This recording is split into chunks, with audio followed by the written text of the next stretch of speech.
Como que você conseguiu o seu green card? Eu sei que foi uma aventura, né? Passou por muitos momentos difíceis, mas conta para nós. Como que você descobriu o processo? Como que você foi atrás? Como que você qualificou? Conta tudo. Tá, o processo do Green Card ele vai voltar também lá atrás. Quando eu cheguei aqui em 2015, eu sabia que tinha um dos vistos que eu me qualificava. Eu não sabia exatamente, mas eu sabia que eu me qualificava para alguma coisa, porque você vive sozinha, você fosse internet, né? Então você fosse internet, mas não tinha as informações que hoje tem no visto que eu me qualifiquei. Aí um dia eu procurando um advogado falando em inglês, eu não entendia muito bem, mas eu comecei a assistir tantas vezes que eu comecei a entender a linguagem dele.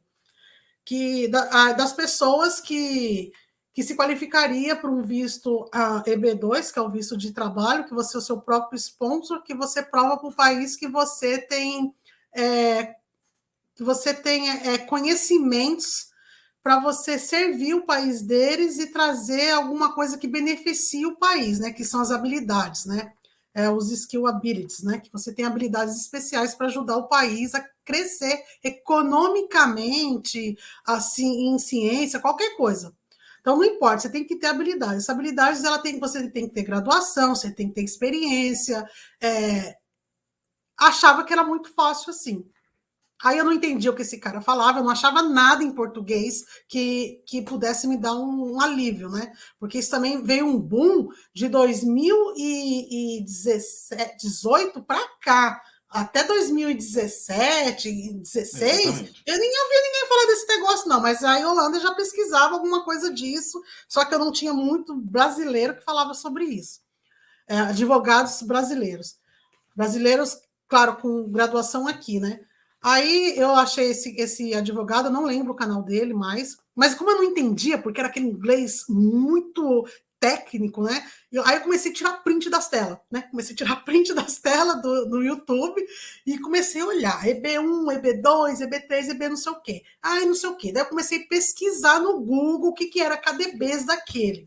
Mas eu, com muita dificuldade, eu não entendia qual EB eu me classificava. Até que eu vi que eu me classificaria para o EB2 ou para o EB3. Aí eu fiquei muito confuso o que era EB2, EB3, EB1 não, porque eu não tinha dinheiro mesmo, né? Então o EB1 já era. EB4, EB5 também não. Nem entendo muito do que é o 4 e o 5, mas do 1 até o 3 eu entendo. Aí eu fiquei naquele 2, 3, o que é isso, o que é aquilo, não esponso, trabalha para os outros, faz não sei o quê. Aí eu falei assim, meu, eu não tenho inglês para me candidatar ao B3, porque eu achava que você precisava do inglês para trabalhar para o B3. Na verdade, o B3 são para pessoas que não precisam nem falar inglês, são pessoas que trabalham em fábrica, McDonald's, mão de obra que americano não quer trabalhar. Ganhar pouco, ficar ali 8 horas trabalhando para ganhar o salário básico do mês, que não paga nem o aluguel no final do mês, porque não paga. É uma vida miserável aquilo. E essas pessoas do EB3, que estavam dentro desse visto, elas são obrigadas a trabalhar, porque senão elas perdiam o status delas, entendeu? Elas tinham que trabalhar tipo 2, 3 anos, até sair o status, sai o green card, mas parece que tem algum ajuste ali no meio que elas podem ter o risco de perder. Aliás, elas podem perder sim, mas se elas não achar outro emprego, mas se elas podem ficar mudando de emprego, quem se ferra é o empregador, né? Que fez todo o processo e depois que o cara pegou o green card, ele vai lá e muda para outro emprego. Então, esse é um problema do DB3 que muitas empresas não gostam. E as pessoas começaram meio que a ganhar dinheiro oferecendo EB3 para todo mundo e virou um caos aí que vocês precisarem na internet, vocês vão achar. Mas existe o EB3 e muitas pessoas se classificam. Mas a maioria que aplica para o EB3 são pessoas que já estão nos Estados Unidos e com status legal. Né? Elas não esperam vencer os status dela. Elas veem que elas deu tiro para todo lado e não deu jeito, então elas vão para o EB3. Eu não conheço ninguém que vem do Brasil para trabalhar com EB3 diretamente. Se o Roger conhece, depois ele fala, porque eu não Meu conheço. irmão, em breve. Ele já Mas vai vir vamos lá. direto. Vai vir Vai direto? vir. Legal, é uma experiência nova aí. Aí eu vi que eu me classificava para o EB2 e eu via que eu me classificava em todos os níveis ali. E aí, só que eu não entendia. Aí eu procurei um advogado, conversei com esse advogado. Aí ele falou que nada, esse negócio do EB aí, ó, EB, desse jeito. Esquece aí, isso aí é para quem tem medalha de honra, prêmios, não sei o quê, não sei o quê, não sei o quê, não sei o quê. Aí eu ficava assim, aí eu voltava para casa, depois eu falei assim, mas não é o que está escrito aqui. assim, não é o que está escrito aqui. Isso o EB2 que você estava pesquisando. O EB2. Eu falei, mas não é o que está escrito. Mais advogados te falando que não pode. Aí passou um ano e pouco depois, uns 2 anos, né? Aí eu fui, fiz uma consulta com uma outra advogada de imigração. Só que não adianta você fazer consulta com advogado de imigração que trabalha na área imigratória somente para quem já está ferrado, ou para quem é para casamento, ou para isso, ou para alguém que fez uma coisa errada. Você tem que procurar advogado de imigração se você está legal, que você quer fazer uma coisa para melhorar o seu status que já está bom. Porque aí eles são especialistas nisso. Agora, advogado de imigração que mexe com problemas, gente que já tem problema com a polícia, com um negócio que já foi preso, ou que perdeu o status, ou que é para só regulamentar casamento, eles não são especialistas em EBs. Não adianta você gastar seu tempo e dinheiro. Eu demorei para entender isso e não precisava ter passado por 1/5 do que eu passei aqui se eu tivesse corrido atrás de uma pessoa que realmente entendesse da minha situação.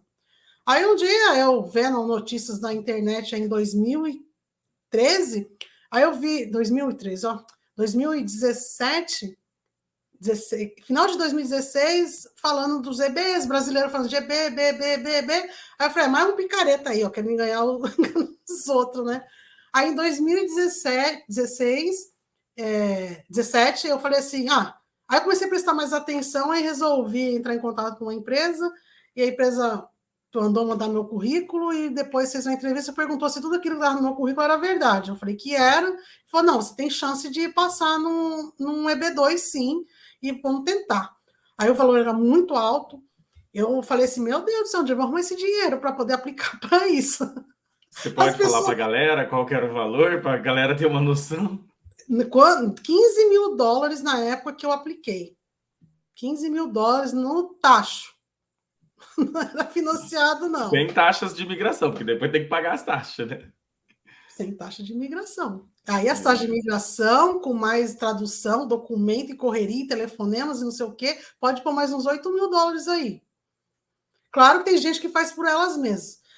Tem gente que faz por elas mesmas e passa, tem, mas é muito perigoso quando você não entende, porque são coisas muito detalhistas, minuciosas, que você tem que ter experiência para você aplicar. Eu acho que hoje, talvez eu acompanhando o meu processo, conseguiria montar um. A gente sabe de uma, né, que conseguiu. Ela está trabalhando na NASA. Eu ainda vou trazer ela aqui.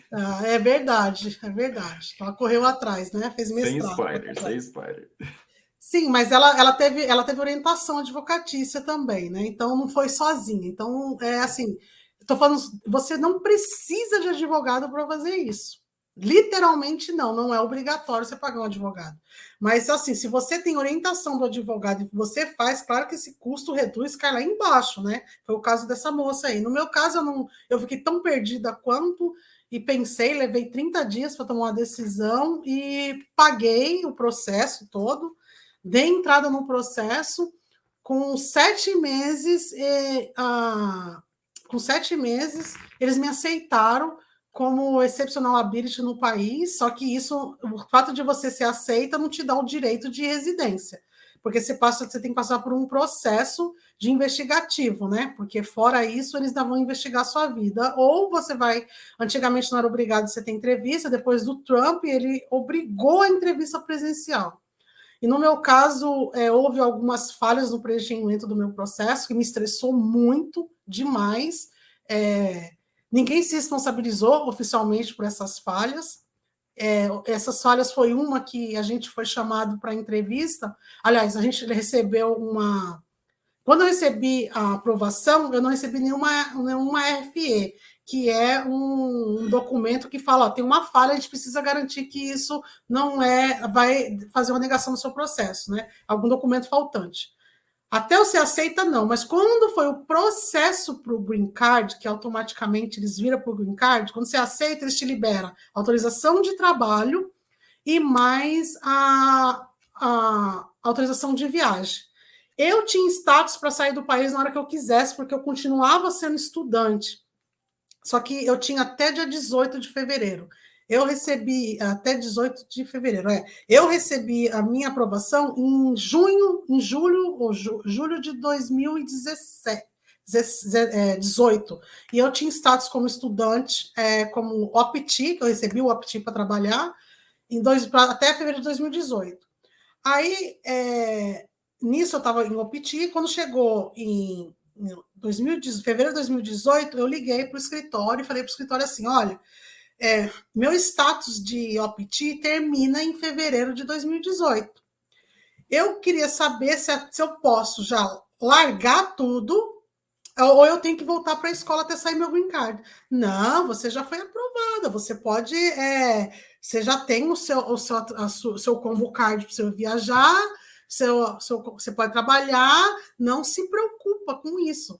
Aí venceu o meu apetite, o que eu tinha que fazer? Eu tinha que voltar na faculdade e falar assim, olha, eu estou no status migratório assim, assim, assado, eu estou sem status, mas a partir daquele dia, mas eu quero voltar a estudar. Só que o escritório falou, não, você não precisa estudar, você já foi aprovado. Eles colocaram na minha mente que já estava garantido o meu green card. E não, é uma mentira que estão pondo na internet aí, que eles aceitam você, eles te aprovam, aceitam você como profissional, e você tem um status de estudante, ou sei lá do quê, que você não precisa mais se preocupar com aquilo, porque você já está garantido. Não está garantido porra nenhuma. E eu tive isso, eu experienciei isso literalmente na prática e quase perdi meu green card por causa disso. E conta para isso me nós, como que afetou foi? emocionalmente muito grande. E foi na época que trocaram-se de advogados, foi um problema muito sério. Eu não quis trocar de advogado na minha papelada que estava na imigração. Aí, quando chegou esse documento, solicitaram a certidão de casamento averbada do meu marido. E eu já tinha mandado um documento para eles. Só que teve alguma falha lá no processo e ninguém entendeu o que era aquilo. Na verdade, aí eles pediram para mim um documento para mim e um documento do meu marido.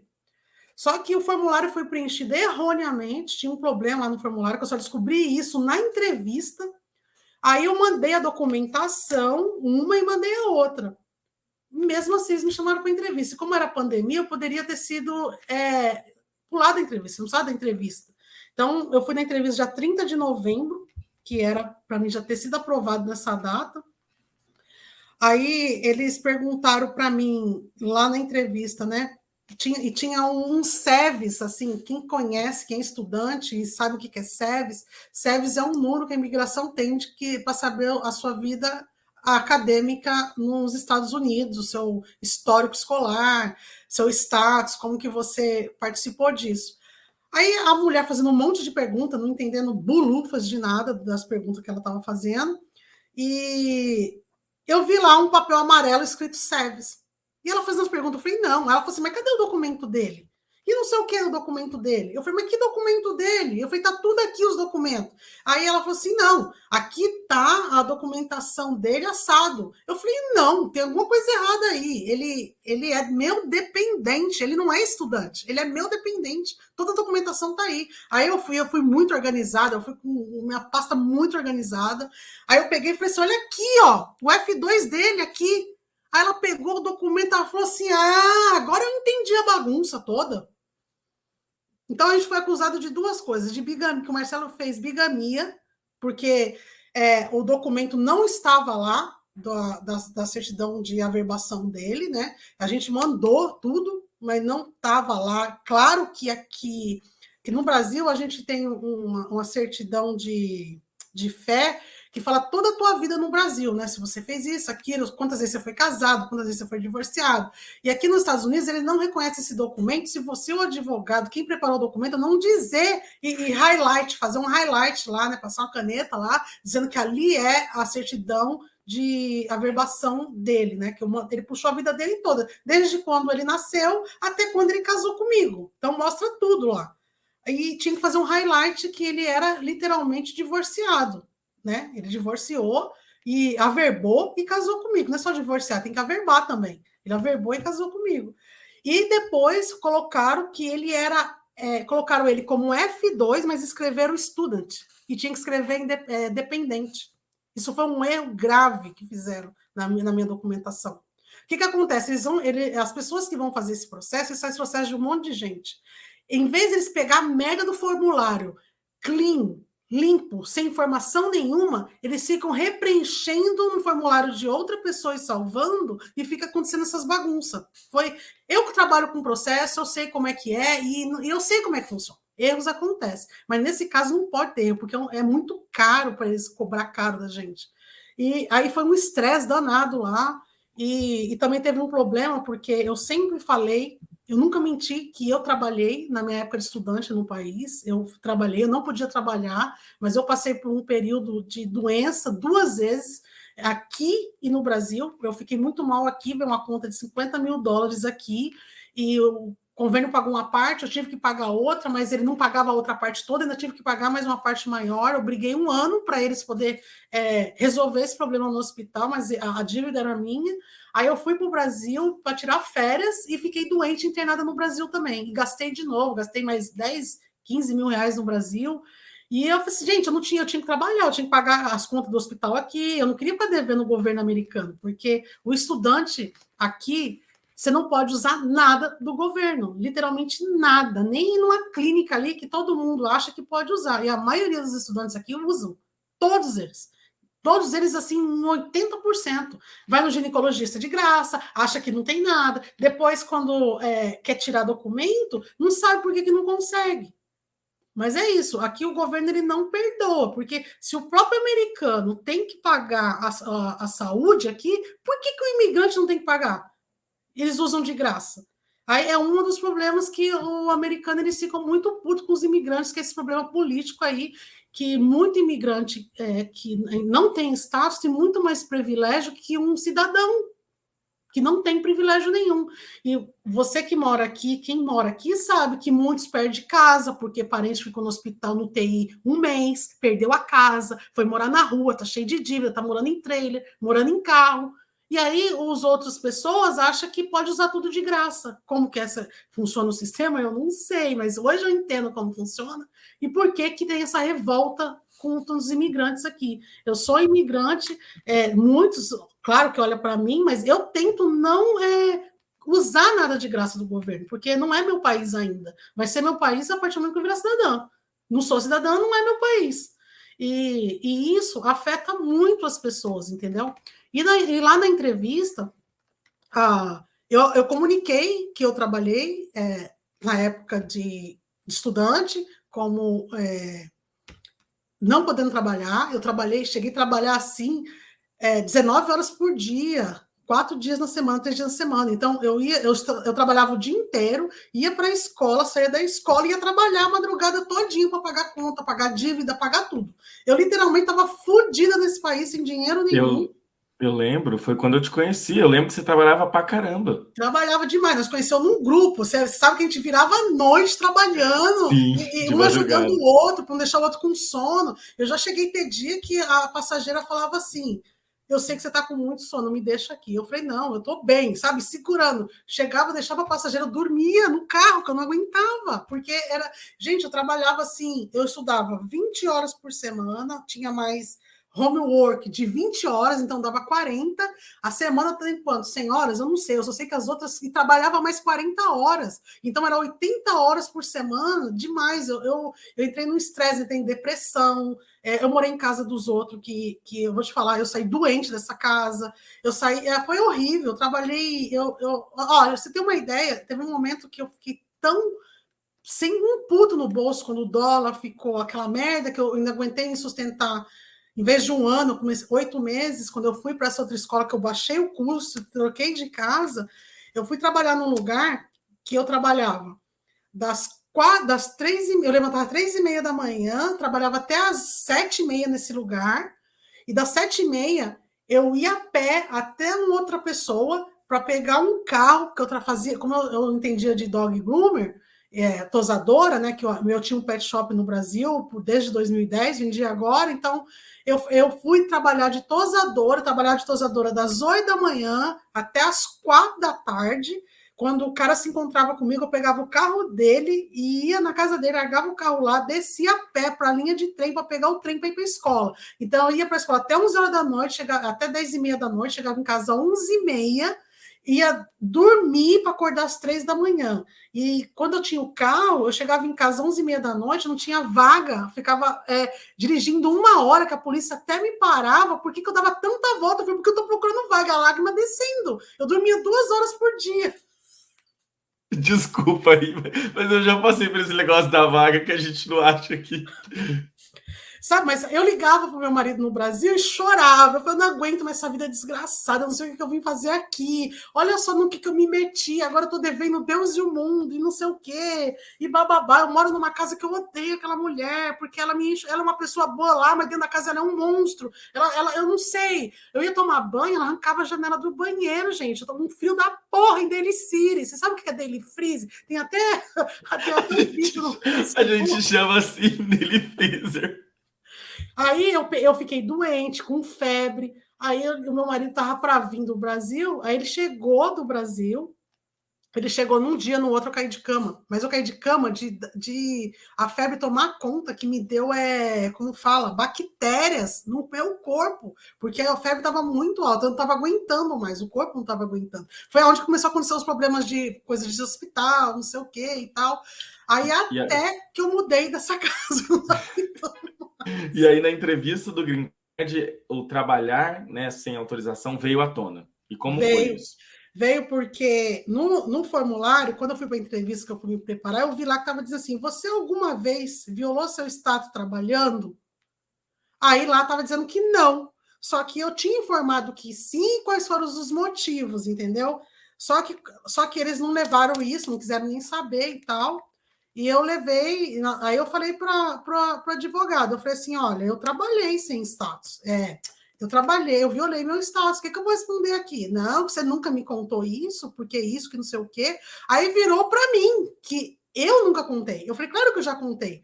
Aí eu até chorei nesse dia, eu falei, não, eu vou perder tudo que eu fiz, agora por uma coisa que não foi eu que cometi, porque se tivesse falado a verdade, você tem chance de brigar na entrevista, entendeu? Não coisa, mas lá tava mentindo, ia chegar lá e falar outra coisa, ia confrontar o negócio. E assim, eu não sei mentir literalmente assim, entendeu? Aí o advogado falou assim: você deveria ter me contado, você mentiu. Eu falei, eu não menti. Aí eu tive que provar, eu chorei nesse dia. Entrei assim, eu fui lá no fundo do poço. Você imagina a tua vida. Quem está aqui nos estados atrás de green card sabe que isso é uma bomba. Na hora que vem o negócio, você fala assim: nossa, mano, todo ano tem uma coisa que fode a minha vida aqui nesse país, não é possível. Porque eu já fui no fundo do poço aqui várias vezes, com outras coisas que aconteceu, com empresa, que tem a parte da empresa ainda. Aí eu falei assim: olha, eu falei. Aí eu chorei tanto nessa hora, e depois eu lembrei do e-mail que eu escrevi sobre isso. Aí eu tive que provar para o advogado que eu tinha falado. Aí eu falei sim, se você não teve acesso às minhas conversas, não é um problema meu, porque se você que assinou meu formulário, você tinha obrigação de verificar meus documentos e e-mails. Aí começou aquela coisa, né? Aí eu tirei por livre-arbítrio, eu fazia minhas pesquisas, eu precisava me defender de todo jeito da entrevista. Eu tinha uma entrevista preparada. Aí eu vi que eu tinha uma brecha na lei que me protegia. Eu descobri isso eu sozinha, não foi nenhum advogado que me ensinou. Eu sozinha descobri. Eu li, li, pesquisei. Eu falei, eu não vou perder meu green card, eu não vou perder. E assim, se eu chegasse lá e eles falassem não, eles me davam tipo 10 dias você sair do país se eu não quisesse violar mais. Porque aí eu não ia querer perder, eu ia querer sair do país e voltar, porque ilegal aqui eu não ia ficar. Isso era uma decisão que eu já tinha tomado. Eu falei, eu largo tudo, mas eu não fico aqui ilegal, porque eu vou brigar por isso ainda. Aí os advogados falaram assim, uma vez que eles negam nesse caso, nunca mais você consegue ser aprovada novamente. Aí eu falei assim, aí eu comecei a me documentar, né? Pesquisar. E aí eu descobri que eu conseguia ser protegida pela lei, mas eu precisava de uma orientação melhor. Aí conversei com 2 advogados sobre o assunto. Conversei com 2, paguei 2 consultas, e uma foi caríssima. Acho que uma até você sabe, foi muito caro. E ele falou. Mas não ajudou. Não, eles só confirmaram o que eu já sabia. Só que eu queria ouvir um cara da lei falando para mim, entendeu? Eu não queria acreditar no que eu tinha lido. Eu queria realmente, se você fez isso, isso e isso, você vai conseguir e tal. Então, qual que era a brecha? Eu violei meu status, eu não menti e disse qual foi o motivo que eu violei meu status. Isso é justificado? Justificado? Não, não é. Mas vai muito da boa fé. É a boa fé que leva muito o oficial olhar para sua cara, porque o Deus é ele ali para te julgar. Então, vai muito oficial falar na sua cara isso e aquilo, não sei o quê. Aí eu me preparei bastante. Aí eu fui levar informação para o advogado. O que eu percebi? Agora eu vou falar da minha parte. Eu percebi que aquilo não era eu que tinha que fazer. Quem tinha que me dar aquela notícia boa era quem estava cuidando de mim. E não foi o que eu recebi de troco. Eu recebi, parece que, tipo assim, mas isso eu já sabia. Sabia porra nenhuma, que se soubesse não deixava eu ficar do jeito que eu fiquei aquele tempo, um mês, daquele jeito, desesperada, perdendo e brigando por outra coisa. Aí eu tinha que fazer a...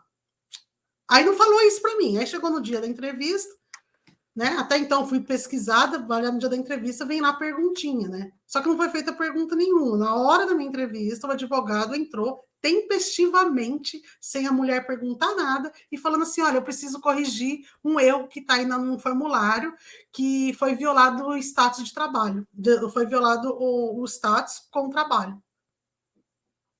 Eu não sabia nem se a pergunta ia vir.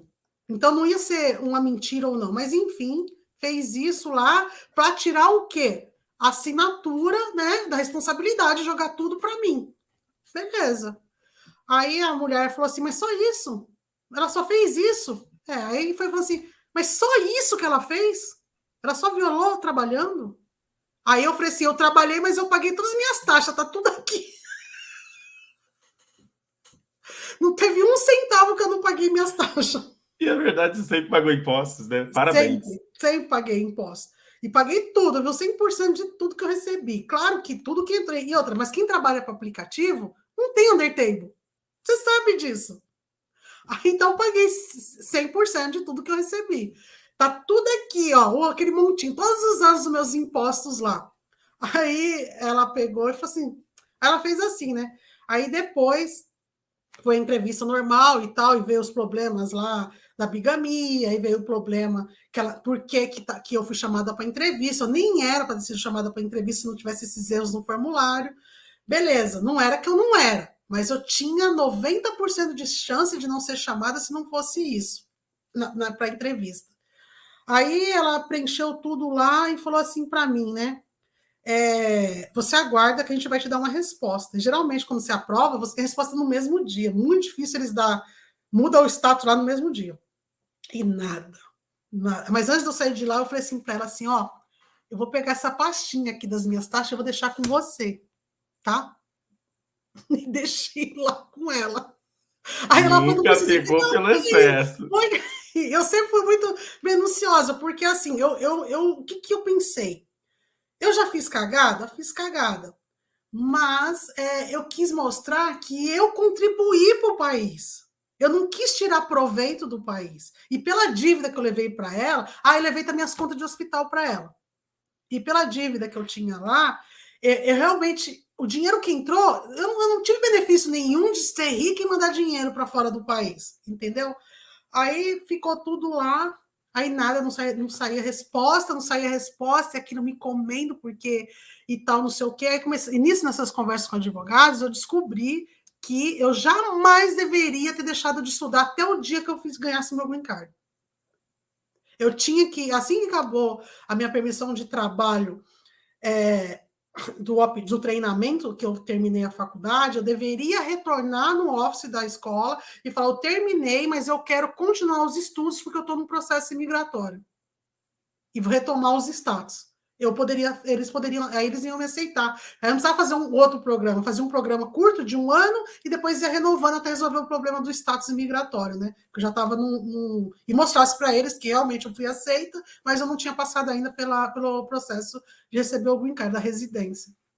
Aí chega a bendita carta da RFE, da imigração, pedindo exatamente o seguinte. Eu vou falar para nós, para as pessoas que não entendem o que é isso. Você precisa assinar um atestado de que você trabalhou, de burrice, que você trabalhou. Eu trabalhei do período tal, ok? Eu confirmo isso. Foi literalmente o que eles pediram para mim fazer. Eu lembro quando você me falou. Uma carta escrito isso, eles queriam documentos que comprovassem que eu trabalhei. Eu tinha que provar, olha para você ver, em vez de eu defender eu tinha que provar que eu fiz aquilo, tudo aquilo.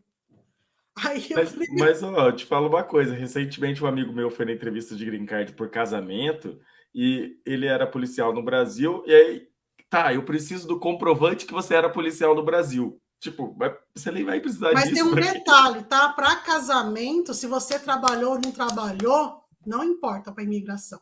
Importa para outro tipo de visto. Casamento, você pode ter trabalhado, você pode ter até sido preso por violência de álcool, que você ainda não perde o green card. Mas Agora, Green Card por trabalho, não, né? Você tem que manter o seu status, não pode violar o seu status. Mas você encontrou essa brecha. não, aí depois eu já estava pesquisando a quantidade. Quando eu recebi essa carta, nossa, eu entrei no desespero, que você não tem noção.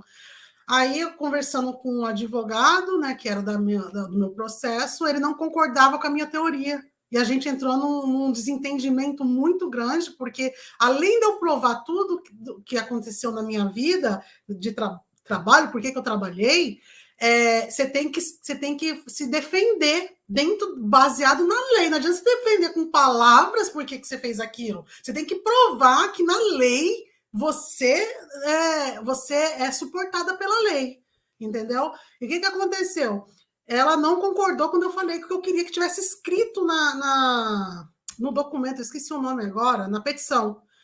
Eu falei, não, eu quero que esteja exatamente isso na petição. Na hora que eu falei essa palavra, ela não gostou e a gente se desentendeu mesmo. Eu fiquei assim que eu não queria mais falar muita coisa e ficou aquela coisa dela não querer seguir com o processo. E eu falei assim, aí eu pensei, se ela não quiser seguir com o processo, ela vai estar violando um contrato, né? Eu já sabia disso. Mas eu também não ia partir para esse lado, porque eu não sou assim. Eu não é só porque uma pessoa está sem razão e eu tenho razão juridicamente que eu também não vou ficar me expondo, não. Aí eu só falei para o marido, se ela realmente violar o contrato, eu vou fazer, eu mesma, porque eu tenho base na lei para fazer isso. Tentei pegar advogados, pegar a causa em cima da hora, pegava, mas era muito difícil. O que eu ia fazer? Eu ia assinar, pedir orientação, fazer tipo umas 3 consultas, né, e falar como é que eu devo escrever e tal, não sei o quê, com leis mais aprofundadas, e ia pôr isso baseado na lei. Eu ia me defender porque eu sabia que eu tinha brecha ali. Aí foi muito difícil, e mesmo assim, eu falei assim: não tiver isso, você nem adianta fazer a petição, porque não vai me ajudar. Eu preciso disso. Eu não sei, acho que ela não concordou muito que eu sabia o que tinha que ser colocado, que aí eu estava querendo dizer o trabalho dela, que era ela que tinha que fazer. Mas quem era interessada? Era eu, não era o advogado. Eu era interessado naquilo. Porque se perdesse o processo, quem ia se ferrar era eu, não era o advogado. Então, mais do que eu falei assim, eu tenho expertise suficiente em fazer pesquisa, como eu falei. Eu sempre trabalhei numa área de jurídica, né? Que recuperação judicial, então eu entendo muito das leis jurídicas no Brasil, claro que eu não entendo nos Estados Unidos, mas eu tenho know-how para entender como funciona se eu ler e entender, interpretar a lei. Então, eu estava precisando o meu problema, e não o problema dos outros. E deu certo. Graças a Deus, depois de muito conversa, ela aceitou, ela colocou, mudou alguma coisa, mas é mais para não se sentir que foi eu que coloquei, mas colocou e foi aquilo, cara. Aquilo que me deu a brecha. O que foi aquilo? Eu trabalhei, eu violei o status, eu violei, mas no último ano eu saí 2 vezes do país e não violei meu status. E a lei me protege. Nos últimos Interessante. anos. E qual lei Aí, é essa? Só para a galera saber. Eu sei que você já me falou, mas para a galera que não sabe. olha, eu não consigo lembrar de cabeça agora, porque assim, é muita informação, mas tem uma lei, acho que é 245 e não sei o quê, eu posso até depois você colocar aí nos comentários depois. Essa lei diz que, nos casos, não são todos os vistos, tem que ser muito específico. Então, assim, tudo tem uma brecha, mas você tem que também se corresponder àquela brecha.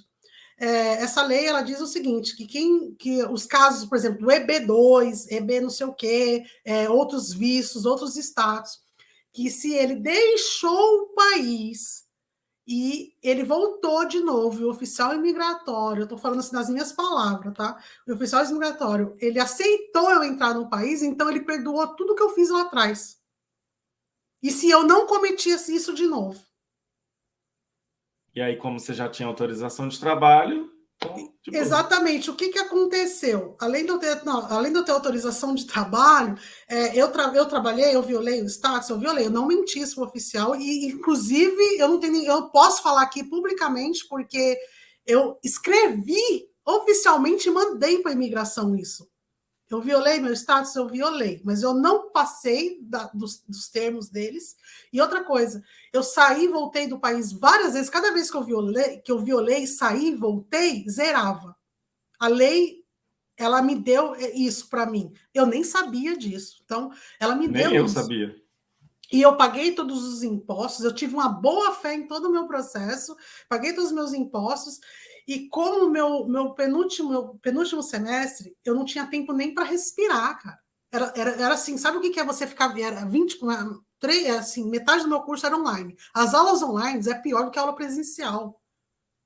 Porque é muito pior. Quem é estudante aqui, acadêmico, sabe o que eu estou falando. É muito pior, ainda mais da área que envolve matemática, é pior, porque é muito cálculo, uma vírgula, você não consegue fazer um sistema, porque eu fiz essas coisas todas. Então, eu fiquei naquela coisa, eu falava para o meu marido, eu não consigo trabalhar. E nisso a gente já tinha, eu já tinha social security, porque eu já tinha trabalhado no curso, eu já tinha pegado o meu... a minha autorização de trabalho pelo EB, pelo que eu já tinha sido aceita, então o governo automaticamente me deu, eu não era obrigada mais a trabalhar dentro do campus, eu podia fazer o que eu quisesse, né? E eu terminei o meu período de OPT, eu abri uma empresa pelo OPT, eu cumpri todos os requerimentos da faculdade. Então, eu terminei a faculdade até no OPT, no treinamento do OPT. E nem era para isso. Quando eu abri a empresa, eu só queria garantir o treinamento do OPT. Era só para isso que eu queria. Depois eu falei, depois eu vou ver se eu acho um sponsor, eu vou voltar para o meu país. Eu não vou ficar aqui. Eu nem sabia o que ia acontecer comigo. Tudo isso quando eu peguei o OPT. E aí eu ia trabalhar, inclusive eu ia me candidatar para ser trainee, estagiária numa empresa. Inclusive esse meu conselheiro da faculdade, ele já sabia do meu histórico. Quando eu fui lá, ele falou assim, você quer mudar de área? Eu falei, não. Ele falou assim, então para que você quer fazer um curso de 4 anos? Faz só o que você quer, aprender as palavras em inglês na sua área. Faz um técnico financeiro, né, uma extensão financeira, você entender, você vai entender toda a base americana aqui e tal, e você não precisa de mais nada, porque eu já fiz uma graduação de contabilidade inteira. Fiz uma graduação de comércio exterior com administração inteira. Eu tinha pós-graduação, tinha MBA, tinha outras extensões e mais curso financeiro. Eu tinha uma gama assim de meu currículo de 15 anos. Eu tinha 15 de profissão e mais 15 de estudo, só da minha área. Então, eu tenho muito conhecimento para lidar com qualquer situação. O tempo muda o tempo todo, mas é assim, né? Porque hoje eu trabalhei 2 anos numa empresa aqui, eu vou trabalhar numa outra empresa que trabalha com um ramo diferente. Eu tenho que estudar aquele ramo em 3 meses, em 3 meses eu domino a empresa inteira. E é assim todo profissional faz, dessa forma. Então, foi isso que aconteceu. Mandamos a petição para lá, assinei o testado de burrice e fiquei esperando. E no Porque aí o que final... os advogados falaram? Olha, você eu sei que você pegou, mas o seu marido pode ser que ele não pegue. Eu falei, o que vai acontecer se ele não pegar? Aí ele vai ter que voltar para o Brasil, e você vai ter que entrar com um processo para ele pelo Brasil. E vai levar uns 2, 3 anos. Mas no final deu tudo certo. Você e ele Aí pegaram o green card. mandaram o green card para a gente, mas eu já estava preparada para o pior. Sabe quando você já se Eu prepara para lembro. o pior? Você Eu me estava. falou. Eu já estava preparada para o pior. Aí, quando chegou, eu nem esperava, cara. Eu juro por Deus. Eu falei assim. Eu falei assim. Aí, até a advogada, o advogado falou assim: olha, vamos esperar até a última data para poder mandar, porque aí você tem mais tempo de se preparar. Eu falei: não, a decisão já é essa, agora vai ser deles. Eu não vou esperar o último momento. Pode já decidir, mas é isso, já entramos num acordo como vai ser a petição, dispara, pode mandar. Pau na máquina aí, e seja o que Deus quiser, o que eu tinha de chorar, eu já chorei, o que tinha de acontecer, aconteceu. Aí o Green Card saiu, e assim, agora é outra coisa, né? Você não tem mais essa preocupação, essa pressão com o governo americano. Mas é aquilo que fala, só porque você tem um Green Card, você tem garantia, não. Nem quem tem cidadania tem garantia de nada aqui, não. Você não nasceu no país. Nossa, que luta, hein, Yolanda? Que luta até chegar, hein?